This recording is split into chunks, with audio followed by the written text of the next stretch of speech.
السلام عليكم ورحمة الله وبركاته. بسم الله الرحمن الرحيم. الحمد لله الذي هدانا لهذا وما كنا لنهتدي لولا أن هدانا الله. حمدا كثيرا طيبا مباركا فيه. الحمد لله عدد خلقه ورضا نفسه وزنة عرشه ومداد كلماته. اللهم صل وسلم على عبدك ونورك إمام المتقين سيد المرسلين سندنا شفيعنا مولانا محمد النبي الأمي الأمين وعلى آله وأصحابه وأنصاره وأتباعه أجمعين. لا أسألكم عليه أجرا إن أجري إلا على رب العالمين. الله تبارك وتعالى همّن طاعات وإبادة لنذي صالح أمل لنذي خدای چین اترشق لنذ ومحبت لنذي دعای خیر لنذي سوق حوالردا بيك پاک الله تعالى كلامنن والسرور رحمة للعالمين رسول أكرم محمد مصطفى صلى الله عليه وسلم شيرين يعشيشنن وألمال درسلردن اشترس والدين والدنيا من آباد لغا سبب بولورديب شركة etmek Allah Teala din ve dünyanı abad etsin inşallah. Hudayi Teala vatan emniyetlik, ağdı birlik, ittihat, parahatçılıktan, içerilerde bereket, mehabbetten Hudayi için ak yürek bilen mehabbet edip zindigide şirin ve süyücülükte yaşamaklık Hudayi hemmen de nasip etsin inşallah. Bir gecede de Cengi Huneyn savaşı, Huneyn me'areketi Peygamberimiz 60 yaşında bolon olukon vakıa geçen haftede ceng içine giriptik ve pek Allah koklediğinden bir gecede şu ceng içinde 2 tane olukon bolon vakıa evvelki vakıadan kerrek ders aydık Hudayi koklediğinden inşallah hizmetini de yetirir. Evvelki vakıan almalı dersi mehabbetin üstüne. Elbette insan özünün vücudunu mehabbetin beraberine veriyendir. İnsan eğer mehabbetini hak ve hakikat bulan beyik Allah'a verdi uttu. Ama insan özünün vücudunu ve özünün mehabbetini Allah'dan başkağa verse dünya ve ahireti hor olur. İnşallah Allah koklediğinden bir gecede Resul-i Ekrem aleyhissalatu vesselam'ın sahabalarının birine mehabbeti ve onun almalı dersleri Allah koklediğinden hizmetini de yetirip üstüne bir eme dersini kârrek gurrunu der inşallah. An Şeybeh radıyallahu anh أنه كان يحدث عن سبب إسلامه. حضرت شيبة مسلمان bolmaqa bolon vakasından gurrun meriye haçan musulman bolondan sonra musulman bolondan sonra men musulman bolmaqam falan zat boldu dip gurrun meriye Şeybeh diyerleri Ka'ban açarı şoň neslinin eteginde Banu Şeybe diyeli hadir unutili Ka'ba açarı şi Şeybe diyen adamın önümüsünden gelen neslinden şol adamlan açarı Ka'ban açarı Şeybe diyen adamın neslinin eline. Ve her hal Şeybe aydiye لما كان عام الفتح ودخل صلى الله عليه وسلم مكة المكرمة وسار إلى حرب هوازن. Resul-i Ekrem aleyhissalatu vesselam 60-lancı yaşında Mekke'ye Mukerreme'ye girdi ve Cengi Huneyn'e gaşin uğradı.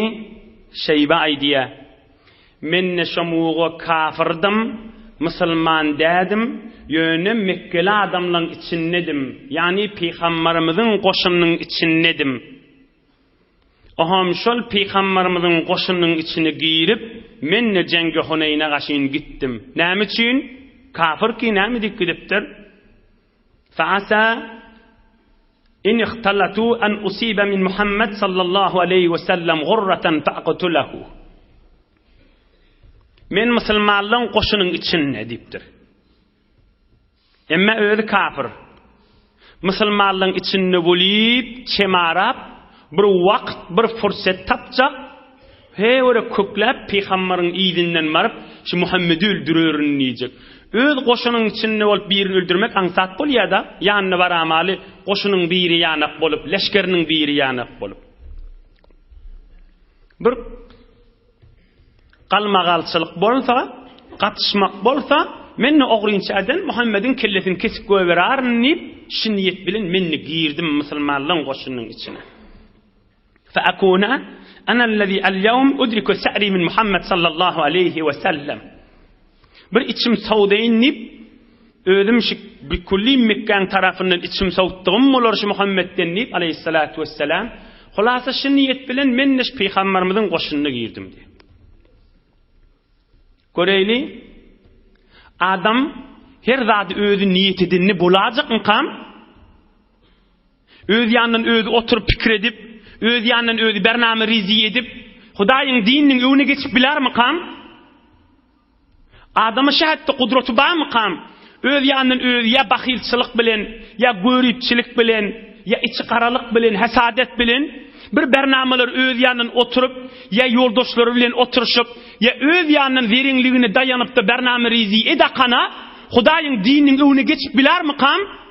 Göreyli näme vakıayla valiye.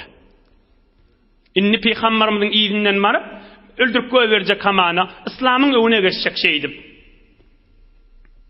فلما اختلف الناس ونزل صلى الله عليه وسلم عن بغلته kafir Müslümanlar qatıştı ve Peygamberimiz öz aq düldül qatırından düştü yere. Ve denavtu minhu uridu allazi uridu minhu. Yaxşı çemarap qılıcımı çıkardım, sıyırdım diye Türkmen.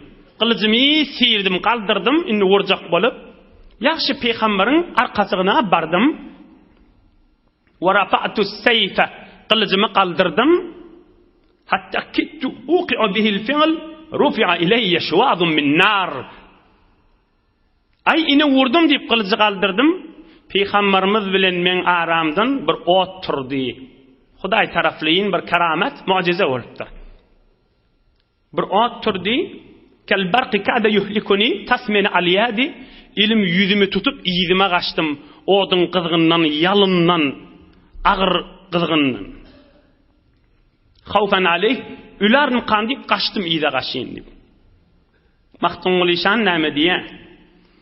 Mahdumul yalançıdır bu cahan. Messi akıl olmalı, kafirdi iman. Cayın tapsa, karınça dey pes düşman, arslan olup el ötürmez şanından diye. Mahdumul yalançıdır bu cahan. Acip beter yerine etirvayt ya bennele. Mahdumul yalançıdır bu cahan.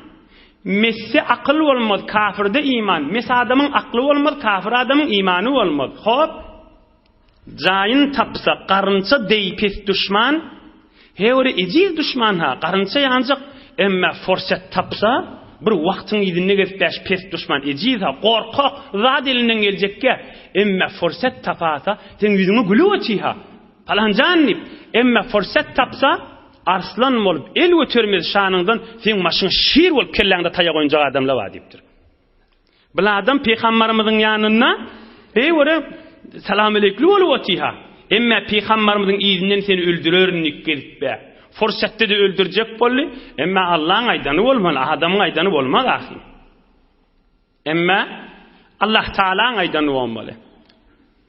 Başlan cemaat bir ağaç öwräkdi şeýil gafiň agşuluk bolupdy, din dünýäňiz abad bolsun. Birje garşy işlepdi şu cemaat saqsa bolýar.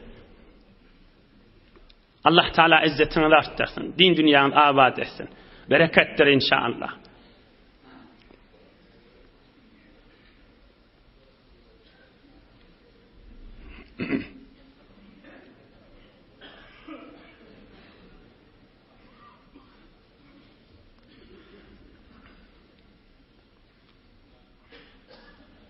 Emma öldürecek boldum, başarmadım. Näme turdy? Ot turdy diye. İnsan bolmaz ahim. Öz ýanyny özi pikirline kana hemme zadyň öwüne geçjek bolsa, Hudaýyň nurunyň öwüne geçjek bolsa. Ýöne ýene bir zat da var, hemmemiz bilmeden süreyim. Sünnetdir. Yani peýgamberiň ýolundandyr. Erti namazdan soň 3 kere kul huvallahu ahad, kul auzu bi rabbil falaq, kul auzu bi rabbin nas okuymak. Akşam namazdan soň da 3 kere kul huvallahu ahad, kul auzu bi rabbil falaq, kul auzu bi rabbin nas okuymak. Öwredin içerdekilerdi. Kul auzu bi rabbil falaqyň içinde min şerri Hudaýa falan zadyň şerrinden sakla. Falan zadyň şerrinden sakla. Falan zadyň şerrinden sakla. Hemme zat başoň içinde. Peygamberimiz aýdypdyr. Kul huvallahu ahad vel muawwadateyn hina tumsi ve hina tusbih 3 marrat tekfika min kulli şey. Rawahu Tirmizi. Erti bilen daňa taranda, günüň ýaşaranda 3 gaýtar kul huvallahu ahad, 3 kere kul auzu bi rabbil falaq, 3 kere kul auzu bi rabbin nas okuýsaň, bolar şoň öýde başga dua afetiň öwüne geçmeden süreyim, başga dua okuýmasaň da bolar diýdi. Bolar şu 3 kere kul huvallah, 3 kere falaq, 3 kere nas okuýsaň. Be her hal peýgamberimiz ýanky şeýbe başarmady. İzine molarqam فناداني رسول الله صلى الله عليه وسلم يا شيبة أدن مني. Peygamberimiz idini wezzap öldürecek bolup duran adamga Şeybe da ey Şeybe berrak gelipdir. فدنوت منه صلى الله عليه وسلم فالتفت إلي وتبسم وعرف الذي كان أريده. Yüzümi wezzap gulli men nämetjek bolup berenim bilipdir diýipdir. Öldürecek bolup durany Allah Taala Kur'anyna goýupdyr Rasulullah aleyhissalatu vesselam. Aham yüzüm wezzap gulli, yani o turdy başarmadyň dämi? Bir mehabbet bilen, bir iman, bir ahir Hudaýyň nurunyň eteginden turýan bir gülümjirime bilen Şeybak bakyp gülüpdir Rasulullah aleyhissalatu vesselam. Berrak süýşdipdir. Aham yarrağına bardım, yaxşı yaqinlerdi jeng meýdanyň içine. Femasaha sallallahu aleyhi ve sellem sadri, thumma qala Allahumma a'idhu mineşşeytan. Aham peýgamberimiz elini götürüp men gursagıma çekdi we aýtdy, Hudaýaşyň gursagyny şeytanyň şerrinden pak et diýdi. Qala Şeybe. Şeybe näme diýänni? Häzir musulman bolanaqa Peygamberimiz sağ elini çekdi, men gursagıma we dua etdi. Hudaýaşyň gursagyny şeytanyň şerrinden pak et diýdi. Qala Şeybe fa wallah lahu kana as-sa'a ahabbu ilayya min sam'i ve basari ve nafsi ve azhaba Allahu Teala ma kana fiyya. Şeybe aýdýa, Allah bile ant bolsun, Peygamberimiz elini gursagymdan aýrandan soňra bir kalbymda mehabbet döredi. Şu Resulullah'ni gözümden, kulağımdan, canımdan qowwardym. Ve şu wagt aýtdym, eger dädem kafir bolup öwümden çyksa şonu öldürerin diýip aýtdym diýipdir. Ruh ra tawhid Allah hoştarast. Gayri zahir destpayi diger است. قوقلغ است. روح را توحید الله خوشتر است. غیر ظاهر destpayi diger است. El ayağımız var. Şu el ayaktan başka da bir el ayak var. Adamın kalbine giriyor.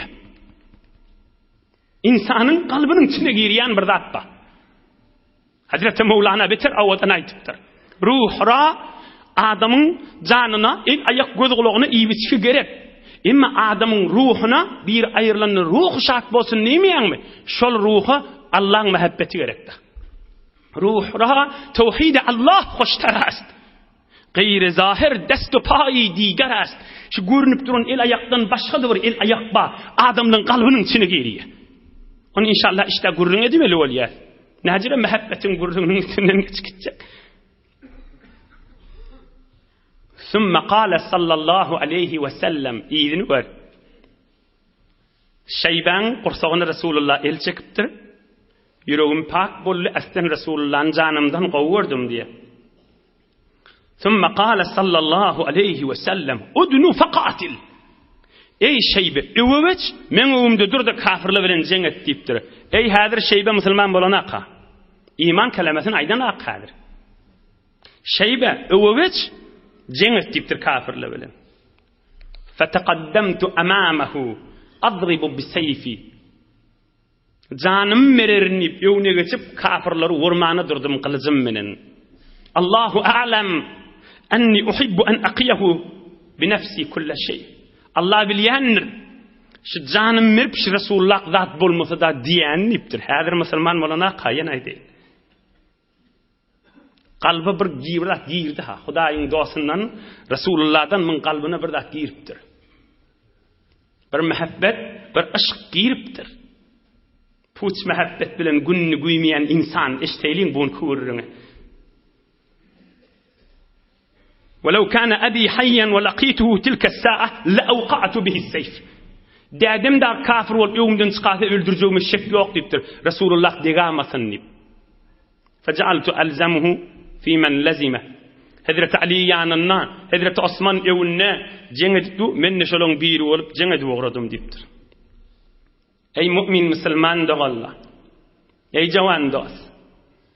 Ey ilim zamanyna ýaşaýan, kompüter zamanında, teknoloji zamanında insan kalbu çıkafida, insanı yarıp tiki edip hemme ilimlarda pezişki hindisi hemme zatta insan öwügden zamanında yaşayan insan şu zamanında hemme zat kamil hemme zat öwü süýşüp barýa ayaş ilim öwü süýşüp gitdigiçe muhabbet öwü süýşýämay. Bir insaf, hakikat doğruca cevabı, doğruca fikir edelim. Şu dünya günlüğün evvesi barya enata, oğulği, dosyar, erhili, şu tamam, hatta doğruca dost deyip verirler ha. Hatta taze öylünün erhiliyle. Öylünün, hazır öylünmekka. Şu birbirine satışan vaktinde da sana bilen muhabbet edip başlayamı.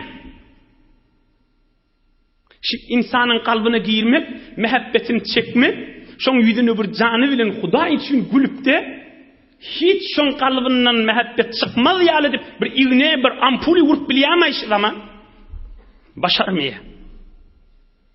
Başaranak. Bolmaýar.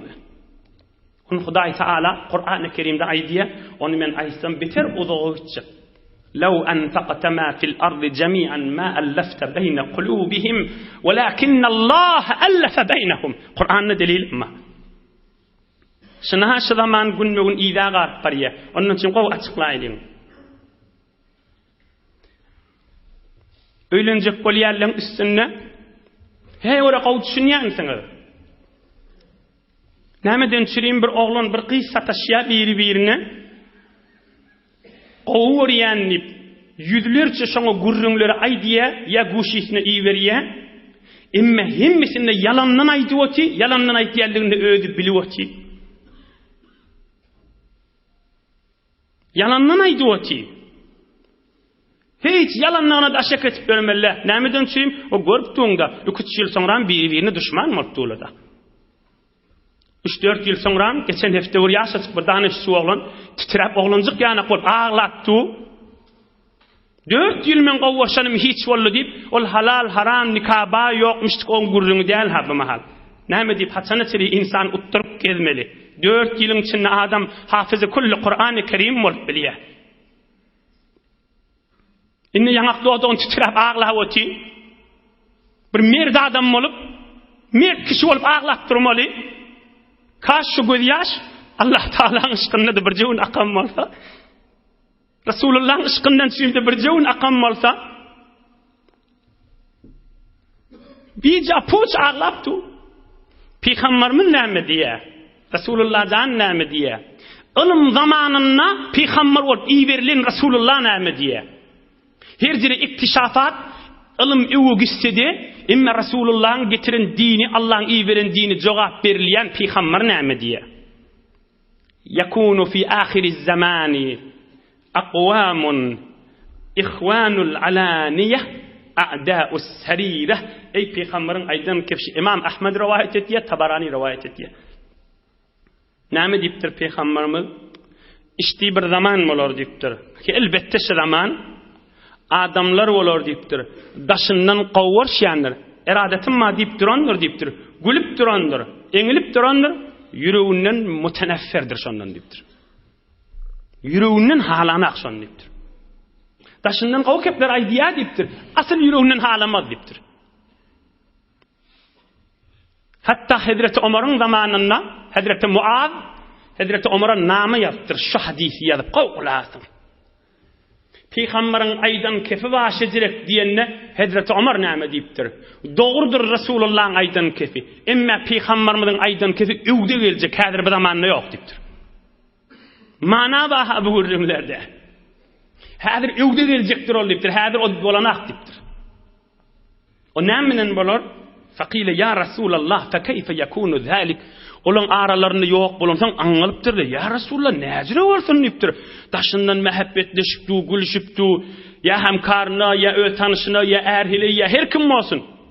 Buljak zat täki diýipdir. Daşyndan gowurmaly, içinden nefretde mutanaffer bolmaly halamal lel.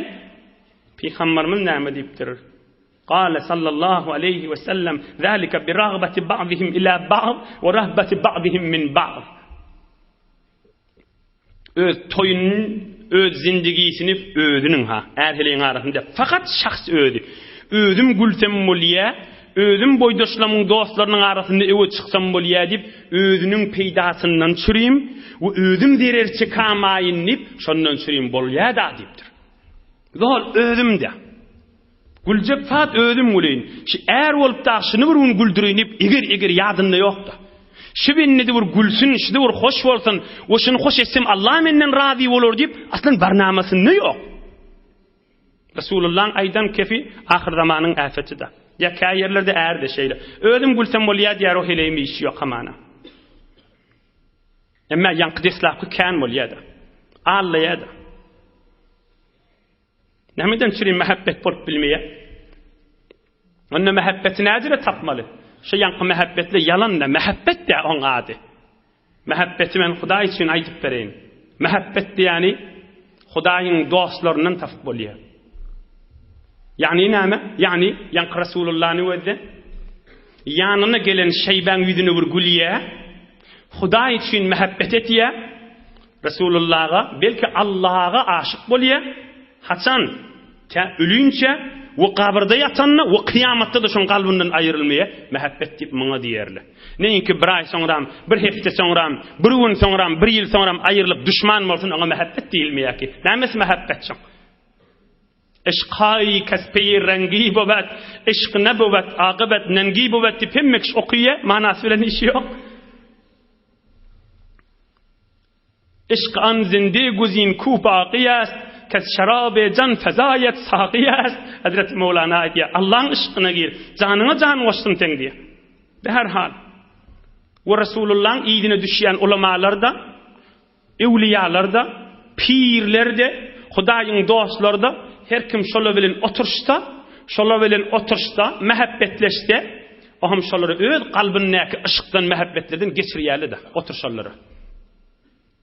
Oham şola bilen oturşandan Gertu senge sahre o mermer şevi, son besahettil resi gowher şevi. Hazreti Mevlana şondan çyrym aýtdy. Gertu senge sahre o mermer şevi. Odal bir dağın daşy sen hamana. Son besahettil resi gowher şevi. Sen qalby Allah'ın ışkyna wurtduran adamy sataşdyň, almas bolarsyň, altyn bolarsyň, tala bolarsyň. Yani hakikat insan bolarsyň, gönünen bolarsyň. Hudaýyň dost bilen oturşsaň, ondan çyryň Hudaýyň dost bilen 1 dagyga, 5 dagyga bir jelesi oturşan adam görseň soňram ya qari bolýandyr, ya molla bolýandyr, ya ilmiň ýerine geçip berendir, ya azançy bolýandyr, ya Hudaýy zikretip beren bolýar, ya kasbini, karyny dogurlaýar. Be her hal destbekar we dilbeyar bolýar. Eli işinde de bolsa kalby Allah'da bolýar. Hudaýyň dostlary bilen oturşaňda bolýan nigmat daşa. Bunu faqat Allah'ın dostlarından tapıp bolýar. Peygamberimizden ve Peygamberimizin iyidindeki hak evliyalar ve ulemalardan tapıp bolýar. Mehabbet şerbeti deyip aytmaýalym. Mehabbet şerbeti diýen şu da oturşaňda saňa bir mehabbet şerbetin içirýäle, sen kalbyň Allah'ın ışkyna gaşyn geçýärhim. Hudaýyň mehabbetine gaşyn geçýärhim. Ey musulmanlar, bir evliyalar geçipdir. Elinden 1000 däne fasyk tawba edipdir. 1000 nefer Hudaýy tanymaýan. Bir evliyalar geçipdir. Ellerinden 10.000 nefer tawba etipdir. Bir Hudaýyň dostlary geçipdir. 100.000 nefer elinden tawba etipdir. Bir Hudaýyň dostlary geçipdir. 1 milyon nefer elinden tutup tawba edipdir. Bir Hudaýyň dostlary geçipdir. 3 milyon jawan oglan elinden tawba etipdir. 3 milyon nefer. 40.000 Hindu elinden musulman bolupdyr. Hudaýyň düşmany bolup beren adamlar. Hudaý Taala'nın dost bilen oturşaňda kalbyňa mehabbet geçirýär diýerler. Sohbeti merdi Huda merdet konat, sohbeti her nasaza serdet konat diýip şoňa aýtýar. Ene Hazreti Şeyban gurrunu Resulullah jan bir ýüzüne bakyp gülüpdir, bäri gel Şeybe diýipdir. Mubarak elini gursagyna çekipdir. Janym meresim geldi diýär. Hazreti Şeyba aýtdy. Hulasa ey jawan dost, ey musulman, gaw kulaga, öz gerek ýerimde kiýmil taýyn aýdy. Hudaýyň mehabbet şerbetinden iştigal, ölüm şerbetini içmäkäň.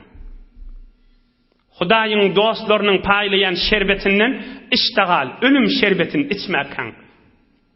Hudaý Taala'ň dostlarynyň berýän şerbetinden iştigal, ölüm şerbetini içmäkäň. Dünýeden gönünüp geçip gidersiň. Hudaýyň ışkyna bolup geçip gidersiň. Nämeden çyrim yaradylanlygyny bilersiň. Nämeden çyrim ýaşap berilýüňi bilersiň. İnsanyň izzetini şonda düşünersiň. Bir misalyny aýdaýyn, gerçek gurrundan çykýan aham ýyzyny alyp gideýin. Ey türkmen musulman. Bir wagtda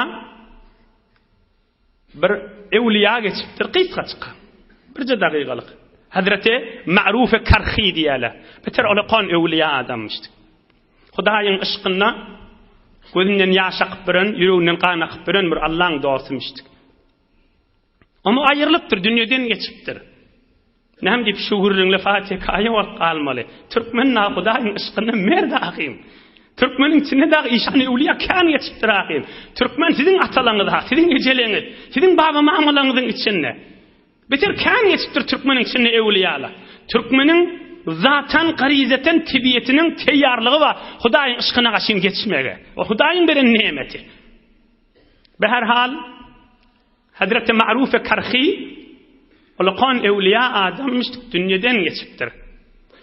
Hammany bir adam diş görüpdir, dişini Ma'ruf Karhi bihuş ýaty diýe, huşdan gitipdir.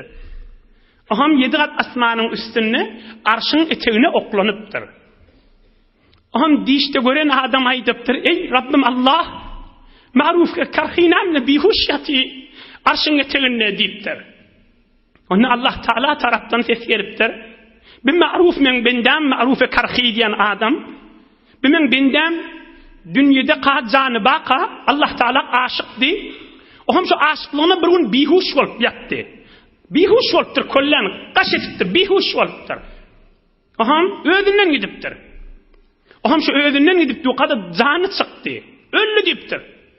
Häzirde huş eglenip arşyň etegine, nuryň etegine oklap goýdyk diýipdir. Mahtum boli, göňlüm ajab joş etdi.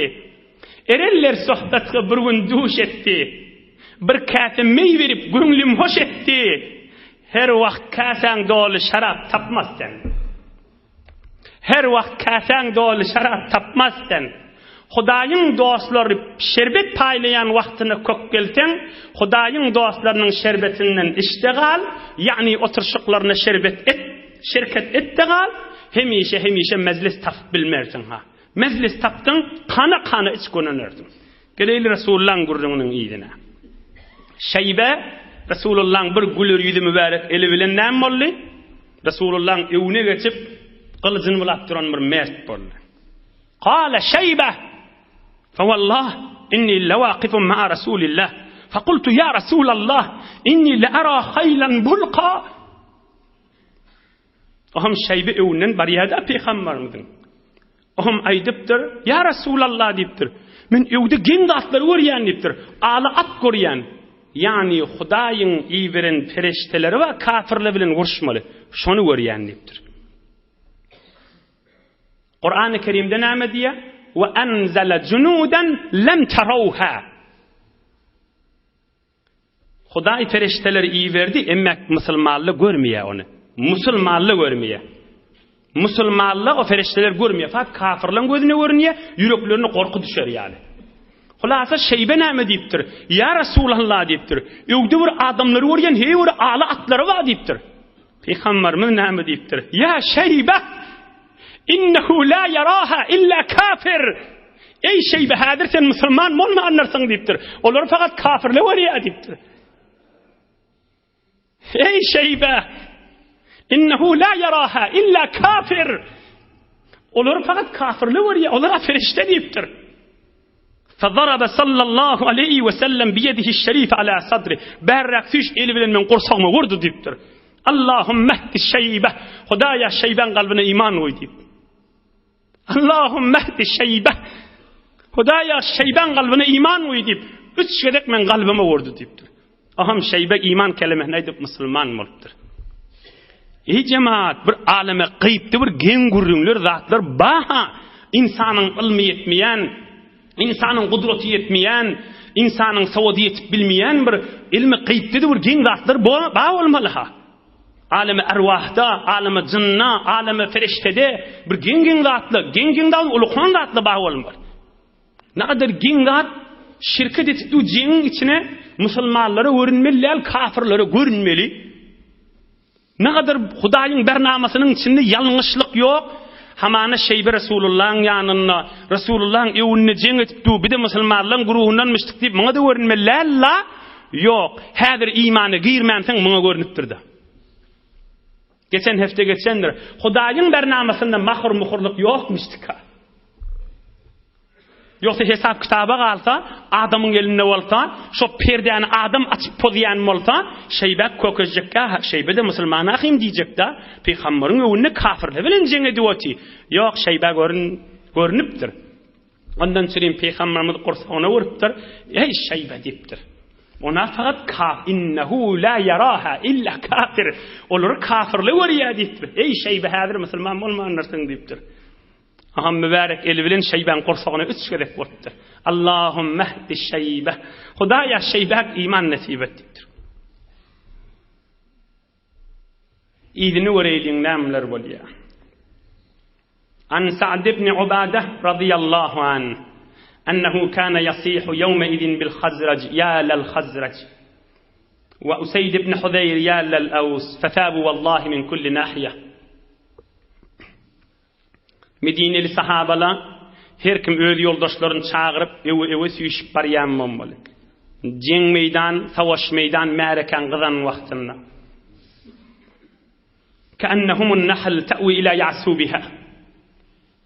Öýjügine üýşüp gelýän, kandusyna üýşüp gelýän aryanak bolup bir musulmanlar arka bolup üýşüp ewe süýüşip gidiýärler. Fahaniqal muslimuna aleyhim فقتلوهم حتى أسرع المسلمون في قتل الذرية. Aham ewe süýüş başlaryna odal geçenler kafirlaryň içinde çağa we denany da bar. Bir denany öldürilipdir sahabalaryň elinden, bir de çağa öldürilipdir. Aham peýgamberimiz eşitipdir, peýgamberimiz aýdypdyr.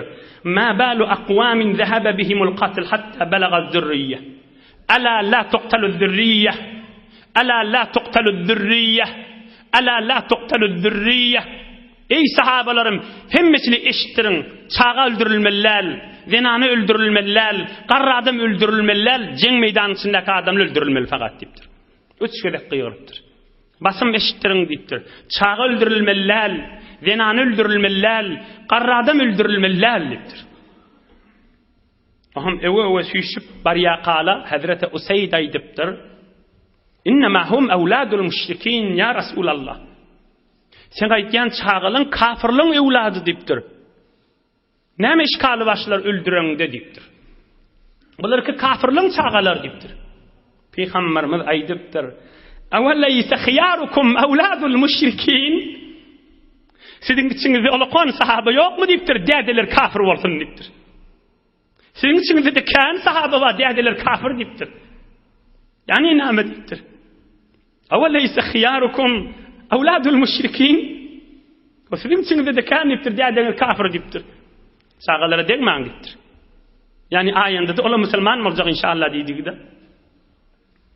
Aham Peygamberimiz Hazreti Abbas'a aýdypdyr.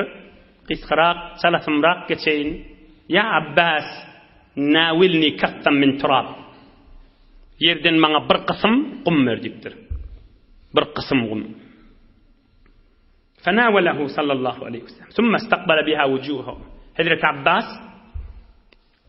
bir qysym qum berdir yerden.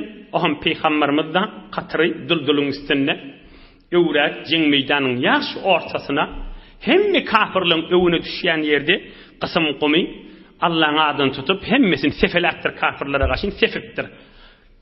Atıptır. Şahatil vucuh kafirliğin yüzü teleke bolsun deyip atıptır qumy. Şu jeň meýdanyň içinde kafir iki soňra musulman bolýa aýdýa. Laqad rama sallallahu aleyhi ve sellem bitilkal kaffi fama minna ahadun illa yashkul qada fi ayni. Bir kafirliň içinde bir nefer qalmady, gözüne qum dolmadyk bolsun. Hemmemiz gözümüz, elimiz gözümizde tutmaly boldyk diýär. Yani inni hakikat Allah'ın kömegi geldi. İnsan zahmet çekmeli ve Allah'dan da dilemeli. İnsan zahmet çekmeli ve gaybdan kömegde Allah'dan dilemeli. Qayta aýdyň, insan zahmet çekmeli. Sahabalyň içinde şehit bolanma. Janyny ortaga oklapdyrlar. Ve gaybdan da Allah'dan kömek dilemeli. Bir kısım gum o 50 nefere yeter, 100 nefere yeter. 20.000 neferden kâne yetmedi ahin. Bir gaybdan qabatdan Allah'dan gelýän kömekle. Kur'an-ı Kerim'de de var. ثُمَّ أَنْزَلَ اللّٰهُ سَكِينَتَهُ عَلَى رَسُولِهِ وَعَلَى الْمُؤْمِنِينَ وَأَنْزَلَ جُنُودًا لَمْ تَرَوْهَا. Müslümanlara Resulullah sahabeler yürüp jahilgil inni kafir basmaly bolup barýar, basmaly bolup barýar ýuwaş-ýuwaş. Aham Hudaý Taala ferişteler iyi beripdir. Gyzyl selleli iki gerşiniň arasyna alakasy göwerilýär. Musulmanlar görmeýe, kafirler görýär.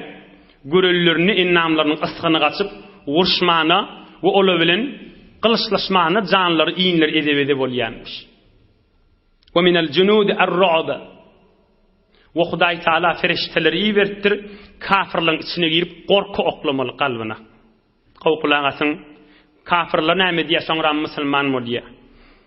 كان الرعب الذي قذف الله تعالى في قلوب المشركين يوم حنين كوقع الحصى في الطست فكانوا يجدون في صدورهم خفقانا لا يهتد. Qalplarına Hudaý Taala gorku iyi beripdir. Bir legeniň içine çäge oklap zıng çýanyk içimi bulap içimizden ses gelerdi diye kafirler. İnnam janymyz titrep gorkup gaçyp bilsek bir paý bolduk diye. وَجَعَلْنَا نَلْتَفِتْ وَرَاءَنَا نَنْظُرُ إِلَيْهِمْ يَكِدُونَنَا. İýdimiz gözlep gaçýadyk. Engaş İýdimizdäki dağla daşla bagly bizi gowlap gelýän ýanyk innam janymy titrep pıtrap qaçmana başladık diye kafirler. وَجَعَلَتِ الرَّعْدَ تَسْحَقُنَا حَتَّى لَحِقْنَا بِعُلْيَاءِ بِلَادِنَا. Mahul bärrek öz mantagalarymyzyň döwregine beýikrek defa gelip qaçyp gorkup başymyza. İnha Resulullah sallallahu aleyhi ve sellem ve ashab-ı kirama ne kadar kıyınçılıklar geçirdiler. Geçen hefte geçti. Bir korkup iýdine kaçtılar. Resulullah'ın merdan bolup men dün öwürlüň diýip gıýgyranda hemmesi iýdine öwürlip sahabalarning içinde şehit bolanna ba bolup inni öwe sürüp barýarlar. Peygamberimiz aleyhissalatu vesselam'ın bir aýdan kefi var. قال صلى الله عليه وسلم إنما ينصر الله تعالى هذه الأمة بضعيفها بدعوتهم وصلاتهم وإخلاصهم. رواه النسائي. حديث صحيح. صبر كدانا في خمر مدن مبارك سيدي درسنا تمام درسنا وقت بولن في خمر مد أيدبتر شي أمة إسلامية خداي كمك برجكتر ضعيف إجيز هي ورهور مسكين فقير آدم لن يونا دش مسكين دش فقير دال يروبلن بله من إجيز الله قفصنا يقليان آدملر دش ده إجيز gücü yok doğru yok yürüğü de إجيز ulamalar ne diye bir tofar adam ma daşı ecizdir yürüğü ve mağrur mutekabberdir diye. Ola hiç sani yoktur ola adamdan. Ama Peygamberimiz aydıptır daşı da eciz yürüğü de eciz Hudayın kafsının ağzına yıkıqlı Hudaya sen şu ümmeti İslam'a kömek ver deyip durun dua ediyen adamlar vardır deyiptir Peygamberimiz. Bid'avetihim şolong duası bilen ve salatihim şolong namazı bilen ve ihlasihim şolong canı bilen Allah'tan dileyerlikleri bilen Huday Teala şu ümmete kömek verecektir deyiptir. Nisa'nın rivayetinde var. Bir tofar ulamalar aydiye ceng meydanından soň Peygamberimiz ur dayaw sahaba aydypdyr. Ya Rasulullah cengdi hemmemiz birmiye dayawly ejizlerden farklymy deyipdir. Yani siz dayawly kärräk sogaply diýdirjek bolupdyr da Peygamberimiz şonu şikayet edipdir. Dogry sen batır deyipdir. Emma şu ceng meydanynda ejiz adamlar wa bir kadar ejizlikler sebepli Hudaya kudretimiz da yok, malımız da yok, öwe urşar yanık batırlığımız yok. Hudaya kömek ber deyip canı bilen dileyen adamlar wa şolong duası bilen ne ösüşýäňiz deyipdir. Siz eliniz bilen güýjüňiz bilen bolsaňyz, ola ihlasları bilen garabagrylygy bilen deyipdir. Resulullah'ın mübarek aydan sözü şu ummata kömek verecektir Allah Teala. Eciz adamlan hem daşı ve hem içi eciz. Hem daşı ve hem yürüğünden eciz. Pespel, Hudayın kapsını yıkılıp batan eciz adam şöyle canı bilen dua edip, canı bilen namaz okuyup, canı okla. Hudaya ümmeti Muhammed islah bolsun. Hudaya Müslümanlar ağlı birlik bolsun. Hudaya mescid medreseli yürüyüp dursun. Hudaya din bernamas yürüyüp dursun deyip halvat doğruysa ediyen duası kan ewe düşüp bername yürütýärlerden nady ewe süýşek şol. Öýde zenana erk adam merid yatan ýaşuly näçe ýyl berdi şoň üstüne ýaty hor garip şol adamlara da gaw düşündirden aýdy. Kimin duası kabul boljagy belli dädir. Dinin kömeginden çyrim Resulullah aýdypdyr. Seni duada bolýmeli. İl millet Müslümanlara dua ettidir. Ağzı birlige dua et. Müslümanların kalpleri mehabbetli olsun deyip dua et. Ulamalar mehabbetli olsun deyip dua et. Mescid medreseli yürüyüp dursun. Emniyet bolsun, parahatçılık bolsun, ağzı birlik bolsun, İslamiyet, Kur'an-ı Kerim yürüyüp dursun deyip can dilledidir. Hudaýyň garsysynda dualar kabully we diýip olary ihlas bilen dileseler Resulullah aýtdyr şol adamlaryň duasy kabul edipdir. Bot parastlar alsa muradyn botdan hajatyny hakdan dilen almazmy diýe maktan bolýar. Botun öňüne ýykylyp batyp, daşa çokunup batan göwünni hoş etdi, ay bot mazal men maksadyma ýetirdi diýip hajatyny hakdan dilen almazmy? Hudaýdan hakdan we hakykat Allahdan dilen maksadyna ýokman ýetjekdir. Bot parastlar alsa muradyn botdan hajatyny hakdan dilen almazmy diýe maktan bolýar. Ey were azançylar, mollalar Kur'an okuyýarlar, qariler, zikredýärler, ya ýaşul bolup halkyň agzy birligini çyndan ýortýarlar, ya çyn sadaka berip haýyrlar, garyplar özdäýän, hüzürler özdäýän, mollalyň hadymy, qarilyň hadymlary heýwere öýler kän görýänlerle Hudaýdan bir gabattan kömek gelýänler şolaň işlerine. Gabattan käýerlerde öwlerini ulqan dağ we ýany gulp bolup duran ýerlerde gulplar açylaýandyr. Şola meded we gıyb ilahiden şolara kömek gelýär. Nasrun minallah diýerler şol. Resulullah'ın bereketine, Hudaýyň rahmeti bilen ta kıyamata çyly Hudaýyň kömegi ýagyp durmaly.